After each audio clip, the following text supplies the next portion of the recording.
اب سوال یہ ہے کہ اللہ تعالیٰ تو کہتے ہیں خرچ کرو خرچ کرو خرچ کرو، تجارت میں سے دو، زراعت میں سے دو، تو یہ دیتے کیوں نہیں؟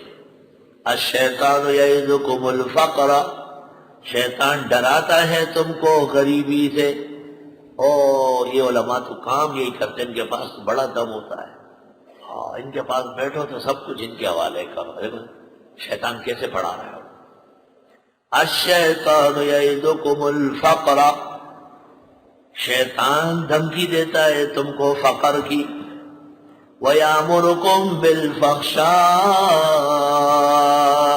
اور کہتا ہے تم کو بے حیائی کی جگہوں میں خرچ کرنے کے لیے۔ یہاں ایک نکاح ہوا، مجھ سے پوچھا کتنا فیس ہے، میں نے کہا اتنا۔ اتنا زیادہ، اتنا زیادہ؟ میں نے کہا اور رات کو گھر پر بے روپیہ کو لے کے آئے تھے، نچوا رہے تھے، اس کو کتنے دیا ہے؟ کہنے لگا اس کو 50,000 دیے۔ دیکھیں ذرا، الشیطان یعظکم الفقر، شیطان تمہیں ڈراتا ہے کہ مال ختم ہو جائے گا، زیادہ نہ خرچ کرو دین پر، تھوڑا تھوڑا دیا کرو، تھوڑا تھوڑا دیا کرو۔ وَيَأْمُرُكُمْ بِالْفَحْشَاءِ، اور حکم دیتا ہے تم کو بے حیائی کی جگہوں میں خرچ کرنے کا۔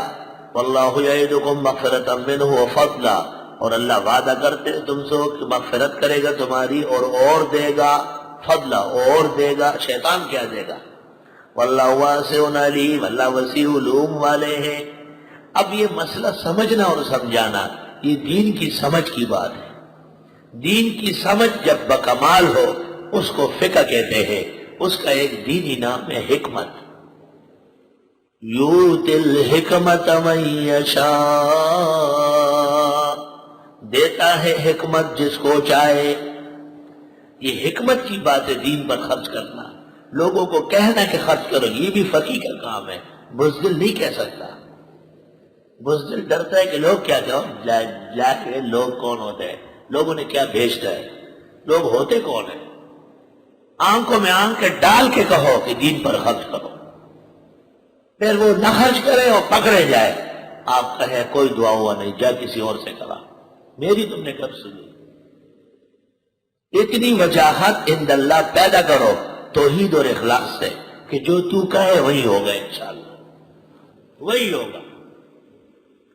یہاں پشاور کا ایک گھرانہ آباد ہے، لیکن بہت زمانوں سے بڑے بڑے افسران رہے، باپ ڈائریکٹر حج رہا ہے، ایک بیٹا باہر کے امیگریشن میں ڈائریکٹر جنرل رہا ہے۔ وہ عجیب و غریب مزاج کا ہے، مسجدوں میں جمعے کے بعد جا کے نوٹ کے نوٹ، یہاں بھی آتا تھا۔ مولوی سے حضرت موسیٰ علیہ السلام کو میں نے خواب میں دیکھا، حضرت موسیٰ علیہ السلام نے مجھ کو فرمایا۔ ایک دن میں نے کہا موسیٰ علیہ السلام تجھے خواب میں آتے ہیں، تجھے عقل نہیں سکھاتے؟ کیوں؟ میں نے کہا تو رامگڑوں میں تقسیم کرتا ہے، مدرسے میں کیوں نہیں دیتا؟ مجھے موسیٰ علیہ السلام نے نہیں بولا ہے، اگر بول دیے تو دوں گا، آپ کے کہنے سے تو نہیں دوں گا۔ تو میں نے کہا مجھے موسیٰ علیہ السلام نے نہیں کہا کہ تعبیر دوں، جب وہ میرے بارے میں کہے تب دوں گا، جاؤ۔ حالانکہ مریان شیر نے مولانا مجیب ہے خلق سر جگڑے کرے، میں ذا رخشا موسیٰ علیہ السلام دتا دانے ہوئے چھے اقصان علوم کی انیم لگ روپائی ورگا اور دے ہر رس غلط تقسیم کئی موسیٰ علیہ السلام بلکہ آنے چھے تھا خوب کے رہے۔ خیر، فجر کے وقت اس زمانے میں مؤذن صاحب اٹھانے آتے تھے، اذان کے فوراً بعد میں نے کہا اٹھ گیا بھائی اٹھ گیا، پھر میں نے کہا بھائی بول تو رہا ہوں کہ اٹھاؤ۔ گھر والوں نے کہا کوئی اور ہوگا دیکھ تو لو، کوئی جنازہ ہوگا، کسی کو تکلیف ہوگی، میں باہر آیا، یہ کھڑا ہے۔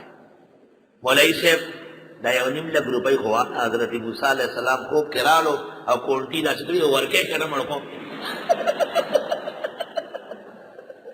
ایک کونٹی رہا مسئلہ غشتی ہوا کہ آپ مولوی صاحب دایا نیم لگ ورکے کرنا وائی ویدہ والا نوری میں بیان علم بیم کلا وش میں ڈیرے بلانے دی بیانت پترہ دی۔